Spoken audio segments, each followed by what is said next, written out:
রাহিম। শুরু করছি পরম করুণাময় মহান আল্লাহ তাআলার নামে। আশা করি সবাই ভালো আছেন বাপ্পি এগ্রো ফার্ম থেকে। তো এখন বাজে রাত 11টা মনে হয়। তো এত রাতে ফার্মে আসার উদ্দেশ্যটা হলো এটাই ভাই, যারা আপনারা খামার করতে চাচ্ছেন, হয়তো ভাই শীতের রাত্রে আপনারা অনেকেই হয়তো বা লেপ মুড়া দিয়ে আপনারা আরামসে ঘুমাচ্ছেন। গরু কিনলেন, শীতের রাতে উঠলেন না, এটা হবে না। আপনাকে পরিশ্রম করতে হবে, খামার এমনিতেই হবে না। আমার এগুলো এক একটা স্বপ্ন, এগুলোর পিছনে প্রচুর পরিশ্রম আছে ভাই।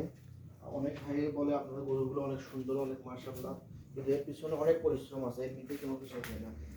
তো আমি একটা কথা বিশ্বাস করি, পরিশ্রম করলে সফলতা আসবে।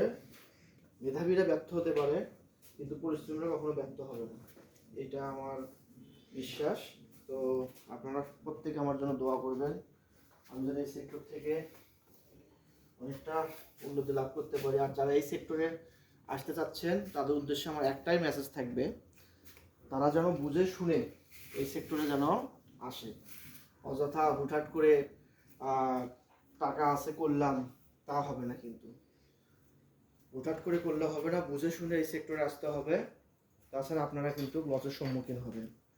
তো আমার সবগুলো গরু এই মুহূর্তে খাওয়ার জন্য উঠলো। তো আমি রাত্রে কোনো প্রকার খাবার দেবো না এদেরকে, রাত্রে খাবার দেওয়া হয় না এই কারণে, তারা রাত্রে রেস্টের সময় রাত্রে রেস্ট করবে। তো আমার সবচেয়ে খামারের বড় গরু এগুলো। আমাদের এইটার বয়স, কাটো দেখি কাটো,